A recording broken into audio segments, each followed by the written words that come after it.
Welcome in, ladies and gentlemen. I'm Griffin Hughes. It's 10 a.m. on a Monday, and that can only mean one thing. It's time for 10 at 10. Jackson still in Europe, but it's okay. Show goes on. It was a weekend of KU sports and one tremendous comeback. We've got all the latest of all the KU sports and otherwise, plus my take on the Shaka Smart signing and a special guest to break down the NCAA National Championship tonight. All that and more coming up on 10 at 10 right now.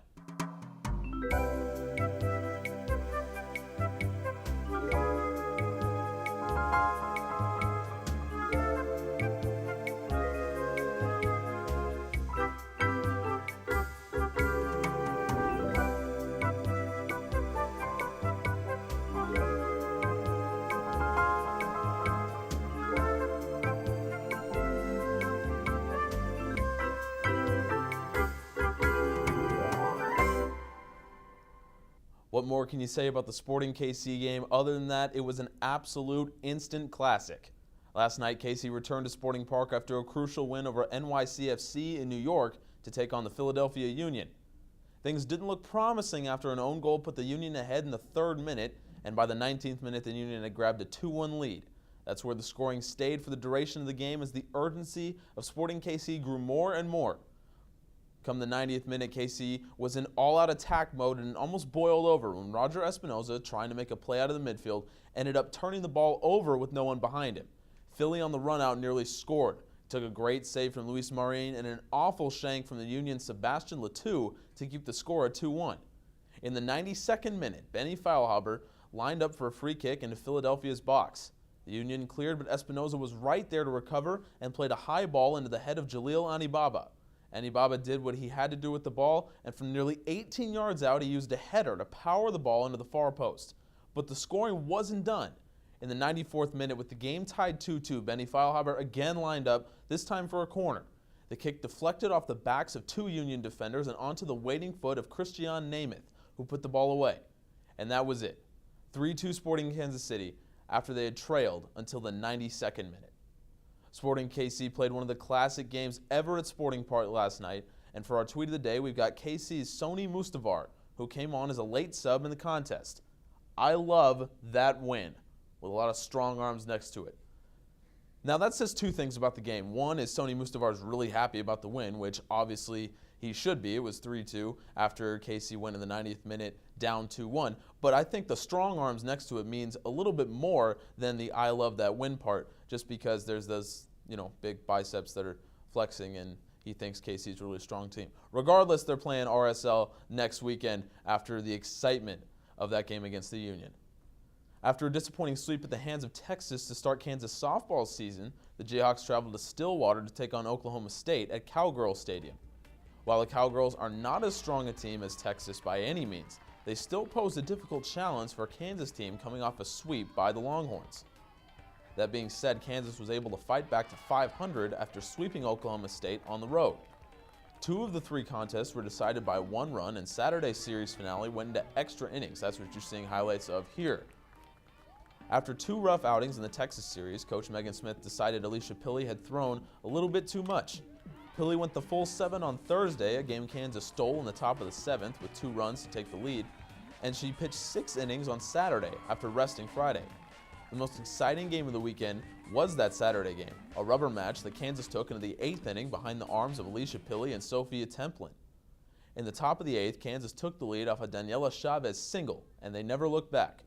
They'll be facing Texas Tech in Lubbock this coming weekend. Here's what Coach Megan Smith had to say about her 2 dynamic pitchers on Saturday. Obviously, her and Sophie are the reason we win that game, just keeping that offense at bay for as long as they did. And Pilley gave up a couple, but no big innings, and that was important. That was important for her to come out and have a game without giving up a big inning, and she did that. So I'm really proud of her effort, and then Sophie coming in and closing it for us. Last week was disappointing for us, and we told our players that in conference play, sometimes it happens. You got to be ready to bounce back. You can get swept and you can sweep, and you can do it in consecutive weekends. And for us to come to Oklahoma State and be able to sweep here, I'm really proud of our players. I'm really proud of how hard they worked at practice. They were committed to doing that. They believed they could. It's a great feeling. It's the first time we won a series in Stillwater since I've been here. Kansas baseball the weekend was not as successful as their softball counterparts. The Jayhawks took their Big 12 season opener over Texas Tech, but after getting swept by Oklahoma over the weekend, they haven't won a Big 12 game since that first opening win. After the excitement of an extra innings W over Wichita State last Wednesday, the Jayhawks turned it around and lost in extras on Thursday. On the series, Oklahoma outscored Kansas 21-16, and they won 2 extra innings games on Thursday and Saturday. In both games, Stephen Valines blew his save opportunities. The Jayhawks will start a midweek 2-day series against New Mexico at Hoagland Ballpark tomorrow before beginning their first home Big 12 series against Oklahoma State this coming weekend. Kansas tennis began their season in January, and they're 7-10 this spring. This past weekend, they faced Kansas State in a home Big 12 match, which they dominated 4-0. After 2 straight losses to North Texas and SMU, the Jayhawks got it on track against the Wildcats of Kansas State, clinching the win in their first 4 matches. On Wednesday, the Jayhawks take on Tulsa at home before finishing out the Big 12 season on the road. And if you feel like coming early for introductions, I'll be doing them so you get to hear my voice over a loudspeaker as opposed to a television if you're interested. It seems like playing SMU, though, is a trend these days for Kansas teams, and rowing is no different. They took on SMU in their last prep race before the Next Cup in New Jersey this coming weekend. Weather forced many of the Kansas boats out of the water, although the boats that managed to race never finished below second place. The first and third varsity 8 boats finished in second, while the second varsity 8 boat finished in first in Dallas over the weekend. The Jayhawks have just 3 big regattas left before competing in the Big 12 Championship in Oak Ridge, Tennessee in May. We never talk about hockey on this show, but the NHL playoffs are fast approaching. The race is starting to heat up. New York Rangers have the best record in the NHL and have a league-high 107 points. They've already clinched their division, and the Washington Capitals behind them have already clinched a playoff spot. The Canadiens and Lightning have also already clinched their spots in the NHL playoffs in the Eastern Conference. St. Louis, Nashville, and Chicago have all clinched berths in the playoffs, and now they're fighting for home ice advantage at the top of the Central Division. The Ducks of Anaheim have clinched their division with a 12-point lead over Vancouver and Calgary. Minnesota and Los Angeles hold the top 2 wildcard spots in the West as of now. Whether you're a huge hockey fan or not, these NHL playoffs are shaping up to be some of the most exciting in the last 10 years. So go buy a jersey for some team and enjoy the playoffs, but don't just buy a Canadiens jersey unless you're from Montreal. That's cheating. Nobody likes you. Breaking news, Russell Westbrook is still scary good. That's not actually breaking news. I just wanted to make sure everybody knew. Yes, Russell Westbrook now has 11 triple-doubles on the season. Almost all of them have come after the All-Star break. It's kind of scary. Steph Curry still leads the MVP race, though, and he's leading the Warriors to the top seed in the West. At this point, he'd be matched up with Westbrook and the Thunder in the first round of the playoffs. What a marvelous first-round matchup that would be. With Kevin Durant out for the rest of the season, though, it'll be difficult for the Thunder to get any kind of offense rolling. Either way, the Western Conference is shaping up to be one of the best and most exciting conference playoffs in history, which is much more than we can say about the Eastern Conference. We talked about this last show, so I won't beat a dead horse too much, but I will say this. It says a lot about your conference when the 1-8 matchup in the West is going to be more exciting and better played than the 4-5 matchup in the East. As for Shaka Smart, if you don't know already, he signed with Texas after declining numerous offers from schools like UCLA, among others. The contract is for 7 years, guaranteed about $3 million annually, and the first 6 years are guaranteed. Shaka Smart, at his time at VCU, made a Final Four and coined the Havoc defense, which is one of the scariest, most dynamic defenses in the country. And now he's bringing his talent to Texas, where he'll be coaching a team that's already losing Miles Turner from this year and could also be losing Isaiah Taylor, the star point guard, although they still have a lot of talent there for Shaka Smart to work with. When asked about whether his defense would translate to the major conferences, he said, well, it did pretty well in San Antonio, referring, of course, to that win over Kansas to get VCU into the Final Four. Hey, Sam. Hey. This is Samola. He's joining me here, and you see he's got a Wisconsin shirt on, so we will talk about the NCAA championship, but also, Sam, you're a big Wisconsin guy. The Brewers opened their season today against the Rockies, and I'm from Colorado. Your Colorado team. So if you didn't watch the show last week, I did mention that we've got a bet going. There's a Snickers bar on the line for whoever wins this game. I was thinking of going with the Grande Snickers, so you get the 2-in-1, the 179. I thought we deserve it. All right, that's fair. That's fair. Okay. That's fair. How do you think the Brewers will do this year? I'm just curious with all the things that have been going on with Ryan Braun, a shaky pitching staff. How do the Brewers look? Well, I think they're going to start off strong, but probably end up to be like a 500 team like last year. Their bats are going to be good with Braun that had surgery on his thumb. He had nerve damage the entire year last year. But again, like you said, the pitching I think is going to be their downfall, especially with the starting rotation. They're kind of young this year. How's the bullpen looking? The bullpen looks pretty well. They have some nice young arms coming out. K-Rod's closing it again this year. So yeah, I think it looks fine. But I think that starting rotation, that especially towards like the 3, 4, 5 starters, are kind of young and still need to get a little more experience. Sounds a little bit like Kansas baseball there. For all you Royals fans, the Royals open today, 3 o'clock at Kauffman Stadium against the White Sox. Samarja will be on the hill for that. Should be an exciting matchup. And the Royals, after making a World Series last year, they're going to have their hands full with their division this year, certainly. For sure. Yeah, I don't want to bum everyone out, but I think the Royals are not going to have a good as year as last year. I think they're not even going to make the playoffs. I expect them to be another 500 team. Yeah, you know, I'd be inclined to agree with you. I mean, just a big thing last year was the starting staff and how good they were. Well, it seems like this year they may have taken a step back. And certainly losing James Shields doesn't help, but some of the bats that they lost, a little bit of the offense, might hurt them, especially that their entire division has gotten stronger now, especially the White Sox adding the pieces they did. So either way, should be a great Major League season and a great Major League opening day. You can't really say much, it's going to be a great day. Yeah, I love opening day. Gotta love opening day. Now, it doesn't happen very often that opening day coincides with the NCAA championship, which is tonight. That's what you're here to talk about. That's what we're talking mainly. You've got the Wisconsin shirt on. Yep. You're from Wisconsin. Yep. They're Born and playing raised. Duke tonight, and we've got two of the most experienced coaches in the game between Bo Ryan and Coach Mike Krzyzewski from Duke. And man, what a matchup this is going to be. I mean, whether you want to look at Frank Kaminsky taking on Jahlil Okafor, you want to see Sam Decker take on Justice Winslow, whatever you want to watch, it's going to be a great matchup. What do you think the X factor is going to be? I think the X factor is going to be if holding Tyus Jones to under like 15 points. He went off last game in early December. He dropped 22. I think that's going to be the matchup. If Gasser, who's probably one of the best defenders in the game in college basketball, if he can hold Tyus Jones and they can contain him, I think the Wisconsin Badgers will win the game. Now, Duke, they're led by the 3 dynamic freshmen, Jahlil Okafor, Tyus Jones, and Justice Winslow. Wisconsin, they're led by experience, guys like Sam Decker, Frank Kaminsky, guys who've been around for a long time and are coached well and play their game plan. Now, is there a system that you think works better in the NCAA championship, or is this just a toss-up game? I think this is a toss-up game.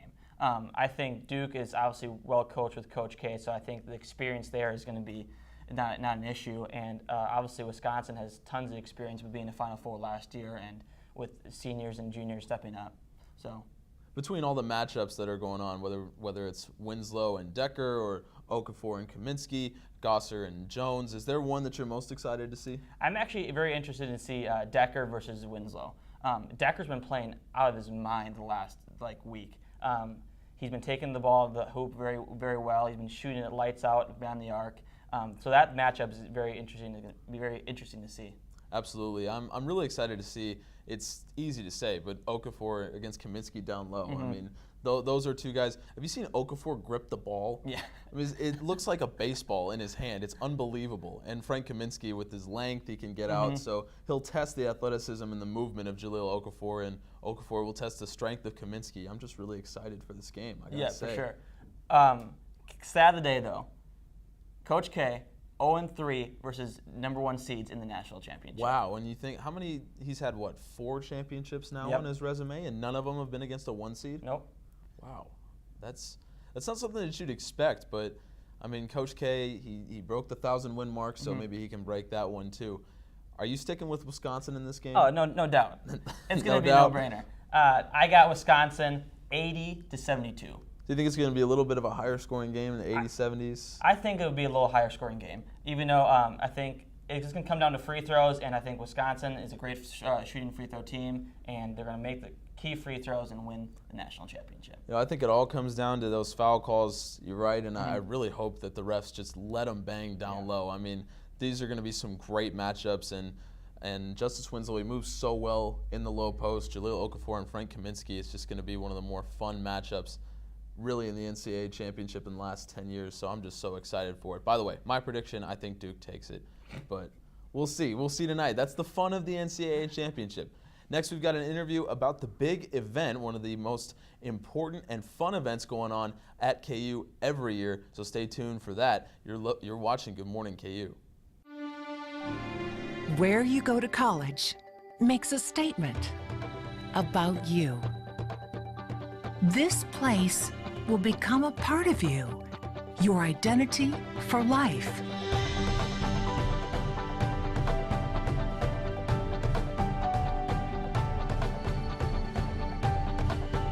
The University of Kansas, a great place to be you. Welcome back into Good Morning KU. I'm Tom Skoke here with Tina Woods from the big event. Tina, how are you today? I'm doing good. Tina, can you tell us a little bit about the big event and just what it all entails? The big event is the largest day of community service here at KU. This year it will be on April 18th, and we send out thousands of students to hundreds of locations across Lawrence as a way to say thanks and give back to the Lawrence community. Okay, and can you tell me a little bit about what locations you go to as far as are they houses or organizations? Or? Most of the locations will be homeowners and houses. A lot of them are older and can't do the work that we'll be doing for them any longer. There will be some organizations around Lawrence and like maybe churches and the schools. So there's a pretty good mix. And can you tell us how you get involved with a big event? Do you have to do it with an organization or can you do it individually? You could do either. You can go to thebigeventku.com to register, and you can register with a group or individually, and we would place you with a group. And that has to be done by this Friday, April 10th, and then we'll go ahead and do the matching so that you'll know where you're going prior to that and what you need to bring as far as clothes and things like that. Okay. How long have you personally been involved with the big event? I've been involved with the big event since my freshman year, and upperclassman told me about how important it was in his college career, and so I got involved with the planning committee, and I've stayed involved every year since. It's been a wonderful experience. Okay.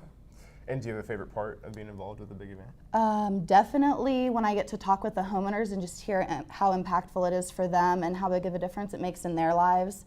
Like I said, most of them can't do the work any longer, and so something as simple as raking leaves that we can easily do makes a huge impact on their day and their life, and just seeing a clean yard the rest of the summer is huge for them. Alrighty.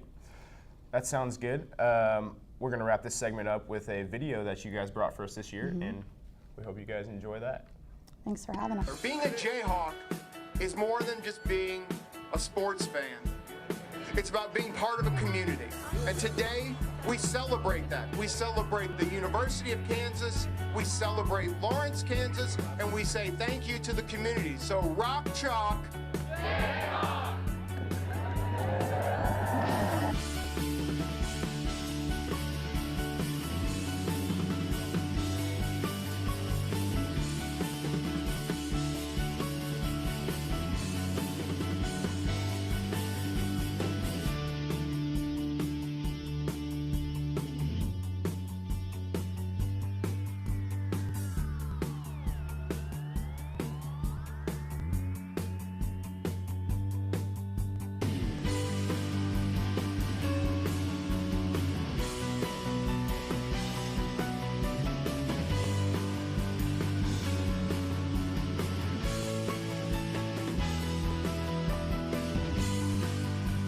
Today, each of you is the living brand of KU. So when you're out there in the community, when you're kind, when you're helpful, people will say those folks at KU are incredible.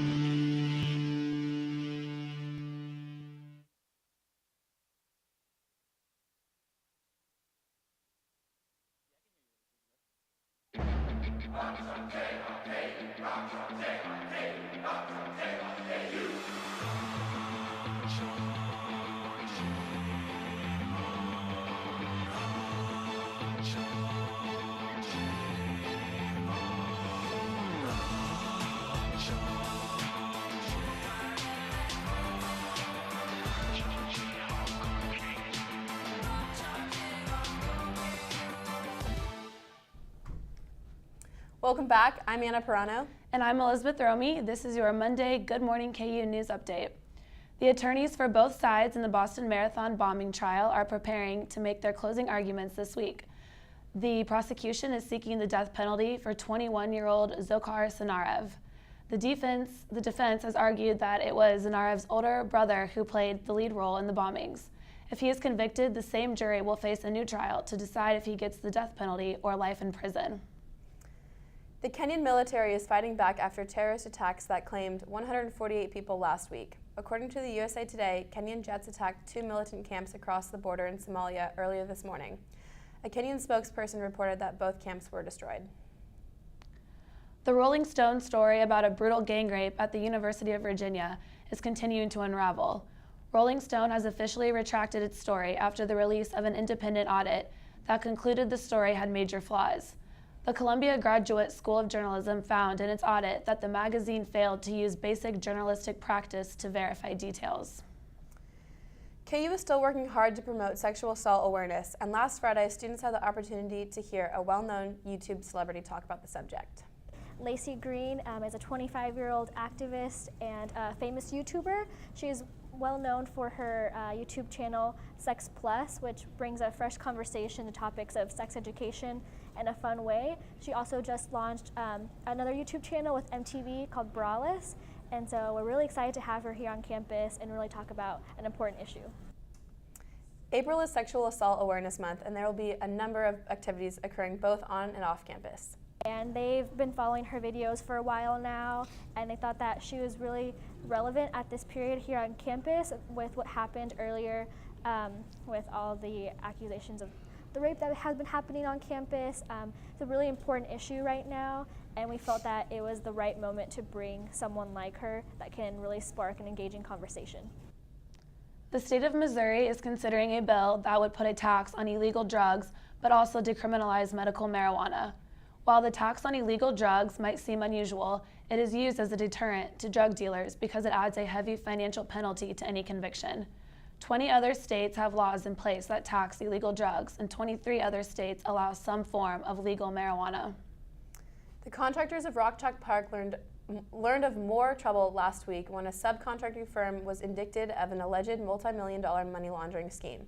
Fritzl's Bliss Sports Company confirmed that the company in question, Jose Torres Drywall, was used on the project. In addition to the money laundering charges, the company is also accused of hiring undocumented immigrants. The U.S. Attorney says that even more charges could be coming. Finally, for those of you who are going to the Royals home opener today, officials are encouraging you to arrive early. Parking lots opened at 9 this morning and the gates will open at 1. The first pitch is scheduled for 3:10 this afternoon. Prior to the game, the players will receive their 2014 American League Championship rings, and the AL pennant will be raised with an official ceremony. The game will also be on TV on Fox Sports Kansas City. And that will wrap it up for today's news update. After the break, Sam will join Elizabeth with the weather.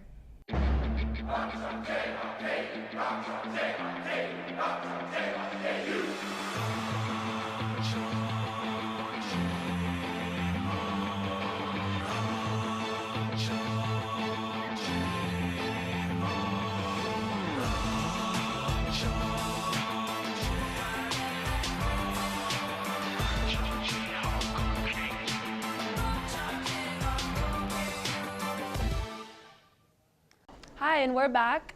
Sam has joined us today with the weather. Sam, what's the weather look like up there?